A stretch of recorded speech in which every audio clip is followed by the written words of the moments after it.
بسم اللہ الرحمن الرحیم۔ آج کا سبق حرف ندا اور منادہ کے بارے میں ہے۔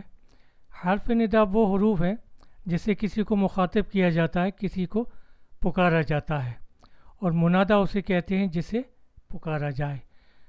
تو حرف ندا عربی میں تین ہیں، یا، دوسرا ہے ایہا اور ایتھا۔ ایتھا مؤنث کے لیے اور ایہا مذکر کے لیے استعمال ہوتا ہے۔ ان کا استعمال کس طرح ہے یہ دیکھیے۔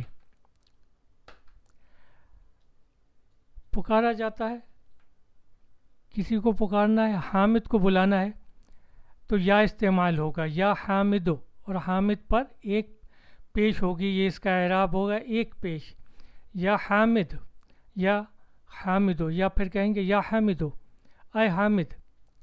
اخ آپ جانتے ہیں بھائی کو کہتے ہیں، کئی بار یہ لفظ آ چکا ہے، اخی میرا بھائی، یا اخی اے میرے بھائی۔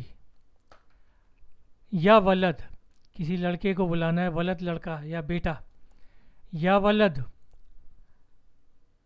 اے لڑکے۔ اور اگر جو منادہ ہے جس کو پکارا جا رہا ہے وہ معرف باللام ہے، یعنی اسم جو ال سے شروع ہو رہا ہے، تو مذکر کے لیے ایہا استعمال ہوگا، ایہا الولد۔ اس کا مطلب بھی ہوا وہی، اے لڑکے، ایہا الولد، اے لڑکے۔ اور کبھی دونوں استعمال ہوتے ہیں، یا ایہا الولد، اس کا مطلب بھی وہی ہوگا، اے لڑکے۔ قرآن مجید میں دونوں طرح استعمال ہوا ہے۔ ایہا معرف باللام منادہ کے لیے صرف ایہا بھی استعمال ہوا ہے، اور یا ایہا بھی استعمال ہوا ہے، دونوں ساتھ بھی استعمال ہوئے ہیں۔ ایہا الاخوہ، اے بھائیو، یہ آپ اگر حرم شریف یا مسجد النبی شریف کے خطبات، جمعے کے خطبات سنیں تو اس میں امام صاحب درمیان میں یا جب بھی مخاطب کرنا ہو تو استعمال کرتے ہیں ایہا الاخوہ، اے بھائیو، یا کہتے ہیں ایہا المسلمون، اے مسلمانوں۔ عباد اللہ، یا کہتے ہیں عباد اللہ، یا نہیں کرتے، استعمال نہیں کرتے، تو اس کا مطلب بھی ہوتا ہے اللہ کے بندو، اے اللہ کے بندو، کیونکہ عباد اللہ کا مطلب ہوتا ہے اللہ کے بندے۔ لیکن کیونکہ یہ مضاف اور مضاف الیہ مرکب اضافی ہے، تو مرکب اضافی میں جب پکارا جاتا ہے تو مضاف کا اعراب زبر ہوتا ہے، تو عباد اللہ ہو جاتا ہے۔ عباد اللہ اس کا مطلب بھی ہوتا ہے اے اللہ کے بندو، یا عباد اللہ بھی کہہ سکتے ہیں، اے اللہ کے بندو۔ مؤنث کے لیے اچھا ایہا مذکر کے لیے اور مؤنث کے لیے ایتھا استعمال کرتے ہیں۔ ایتھا البنت، اب بنت مؤنث ہے اور معرف باللام میں ال کے ساتھ آ رہا ہے، تو ایتھا البنت کہا جائے گا، اے لڑکی، اے بیٹی، ایتھا البنت۔ قرآن شریف کی آیت ہے، یا ایتھا النفس المطمئنہ۔ نفس کیونکہ مؤنث ہے اس لیے ایتھا استعمال ہوا ہے، اے مطمئن جان۔ ربنا بائی ڈیفالٹ اس کا یہ بھی مرکب اضافی ہے، نہ ہمارا، رب پروردگار، ربنا ہمارا رب، ہمارا پروردگار۔ لیکن جب حرف ندا استعمال ہوگا یا، کیونکہ یہ مرکب اضافی ہے اس لیے رب کا جو پیش ہے اعراب وہ زبر سے بدل جائے گا، یا ربنا ہو جائے گا۔ اسی طرح یا رب العالمین، ویسے رب العالمین سارے جہانوں کا رب، سارے جہانوں کا پروردگار، رب العالمین۔ لیکن کیونکہ یہ مضاف بن کر آ رہا ہے اور حرف ندا یا استعمال ہو رہا ہے، اس لیے رب کا پیش والا اعراب جو ہے وہ زبر سے بدل جائے گا، یا رب العالمین۔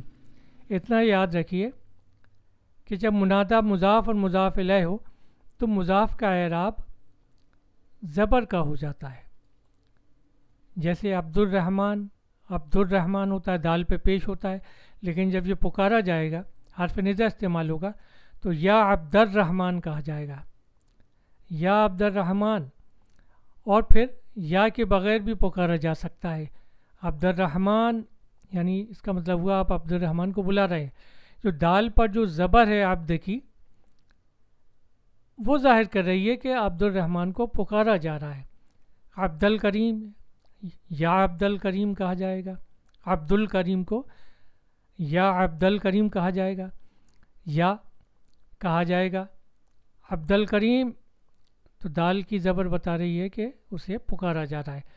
عبد الرحمن اردو میں بھی یہ انداز ہوتا ہے پکارنے کا، نون پہ تھوڑا زور دے دیتے ہیں، عبد الرحمن اس طرح سے بلاتے ہیں. تو عربی میں اگر مضاف پر زبر آ رہا ہے تو مطلب اس کو پکارا جا رہا ہے، یا عبد الرحمن. جیسے یا رب العالمین.